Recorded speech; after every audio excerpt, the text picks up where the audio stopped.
हम देखते हैं कि रूम में एक पुलिस ऑफिसर आता है। वो वहाँ चुपके से आता है और एक बैग उठाकर अपने साथ ले जाता है। वो उस बैग को चोरी करके लेके जा रहा था और आगे कहीं बेचना चाहता था। इस बैग के उसे काफी पैसे मिलने वाले थे और जब वो गाड़ी में आकर बैठता है तो उसे लगता है जैसे उसके पीछे कोई है और फिर कोई फौरन से अपने हाथ उसके गले पर रखता है और उसका गला काट देता है। और ये कोई और नहीं बल्कि टिफनी थी। टिफनी उस लड़के की दोस्त थी जिसकी रूह अब चकी में थी और उसने पुलिस ऑफिसर को भी इसीलिए मारा क्योंकि उस बैग में चकी की बॉडी के टूटे हुए टुकड़े थे और टिफनी को अब भी लगता था कि उसकी बॉडी में उसके दोस्त की सोल अभी तक है। वो उसे किसी भी सूरत में वापस लाना चाहती थी क्योंकि वो उससे बहुत प्यार करती थी। वो घर आती है तो हर टुकड़े को साथ मिलाकर उसे जोड़ने लगती है। वो उन टुकड़ों को सीती है और साथ ही साथ बाकी डॉल्स के पार्ट लगाकर भी उसे बिल्कुल ठीक बना देती है।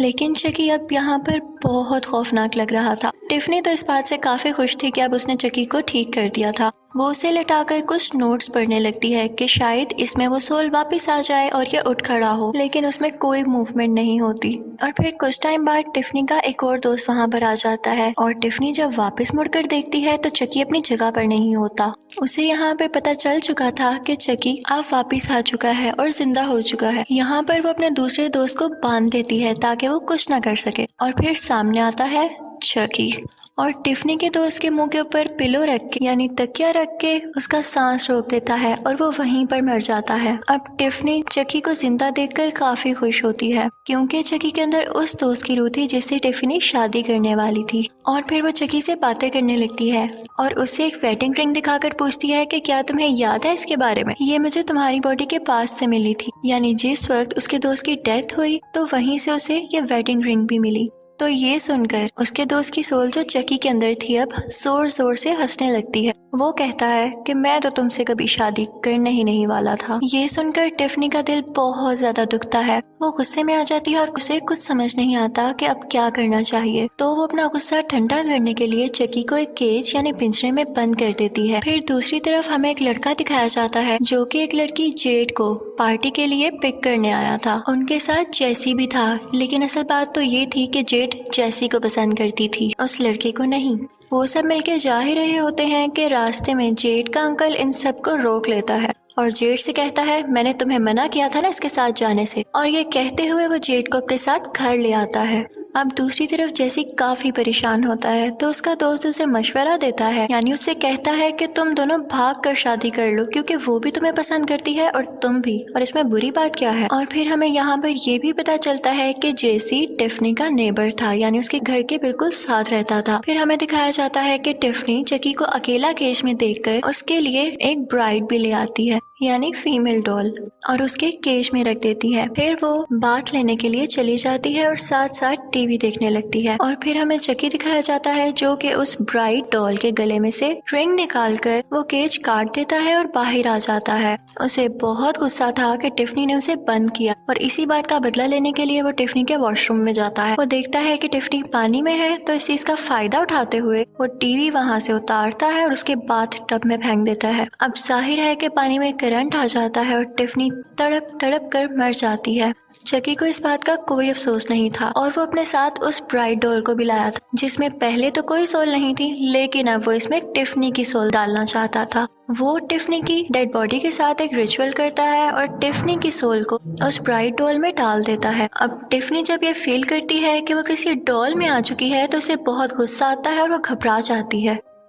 तो चकी उससे कहता है कि तुम्हें मेरी बात सुन लेनी चाहिए थी। अब जैसा मैं करूं तुम मेरा साथ देना, और अगर फिर भी तुम चाहती हो कि हम दोनों की सोल किसी ह्यूमन बॉडी में चली जाए तो तुम्हें वही करना होगा जो मैं कहूंगा। उसके लिए उन्हें वो लॉकेट वापस लाना होगा जो कि मरते वक्त उस डेड बॉडी के गले में था जिसकी सोल अब चकी में थी, यानी टिफनी का दोस्त। लेकिन उसकी डेड बॉडी तो काफी दूर दफन थी। अब ये लोग साइज में छोटे होने की वजह से सोचते हैं कि हम तो ड्राइव नहीं कर सकते, तो इनको कोई चाहिए था जो इनकी खातिर ड्राइव कर सकता या इन दोनों को वहाँ पे छोड़ के आ सकता। अब उनको एक आइडिया आता है और टिफनी जेसी को कॉल करती है। वो उसे कहती है कि 2 डॉल्स हैं जिनको उस जगह पर छोड़ कर आना है और इसके बदले में वो उसे $1000 देगी। आता हुआ पैसा किसको बुरा लगता है, तो जेसी उसकी बात सुन लेता है। अब शाम को जेसी उधर जाता है और टिफनी की ही वैन में उन दोनों डॉल्स को बिठा देता है। अब उसे तो यही लग रहा था कि ये दोनों डॉल्स हैं, यानी बेजान चीजें हैं, और फिर वो ड्राइव करके वहाँ से चला जाता है। रास्ते में वो जेड के पास जाता है और उसे कहता है कि मैं तुमसे शादी करना चाहता हूँ, लेकिन तुम्हारी फैमिली नहीं मानती,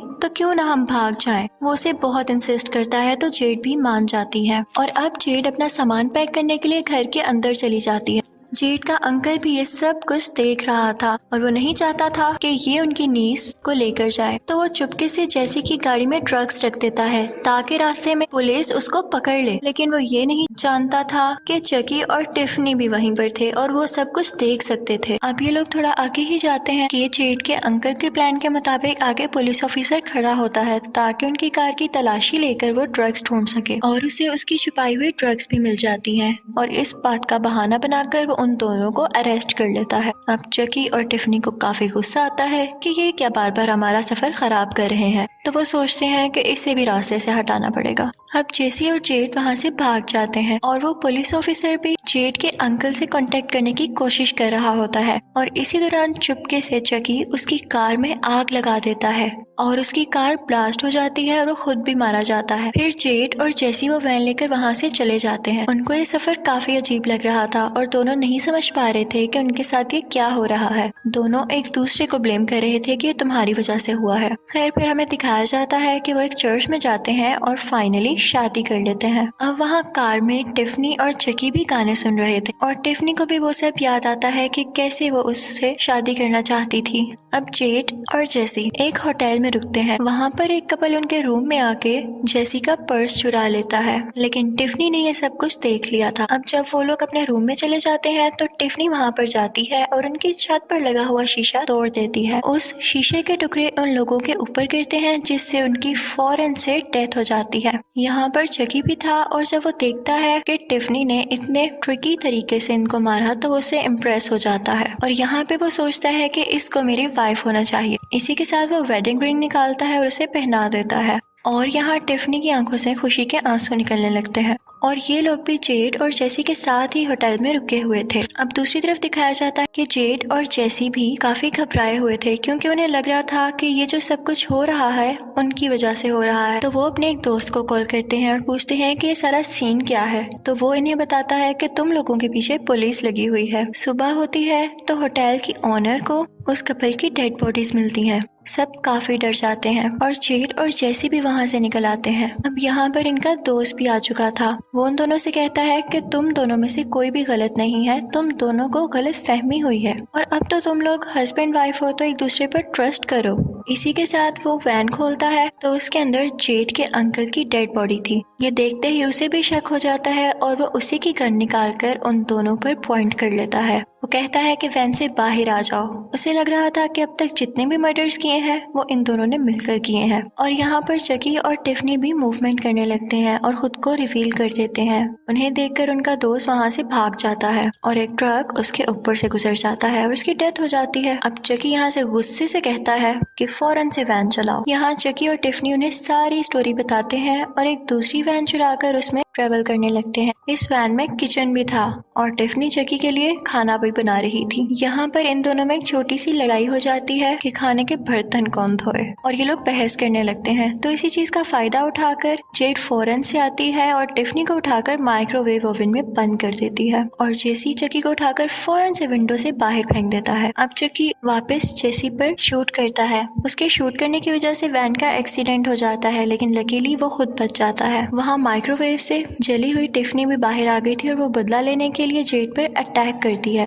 लेकिन जेसी फौरन से उसे लेकर वहाँ से बाहर आ जाता है। लेकिन तभी वो वैन ब्लास्ट हो जाती है। अब चकी उन्हें जबरदस्ती लेकर कब्रिस्तान आ जाता है और अब वो उसे लॉकेट चाहिए था जो कि एक कब्र में उस इंसान की डेड बॉडी के साथ ही दफन था। दूसरी तरफ जेसी भी टिफनी को उठाए वहाँ पर पहुँचता है। वो उसे चकी को देता है, लेकिन चकी कहता है कि मुझे इसकी कोई जरूरत नहीं है। इसी के साथ वो जेड पर भी एक नाइफ से अटैक करता है, लेकिन वो जेसी को लग जाती है और फिर वो उन दोनों को बांध देता है। अब यहाँ पर चकी ने वो लॉकेट हासिल कर लिया था और वो अपनी सोल उसमें ट्रांसफर करने के लिए रिचुअल शुरू करता है।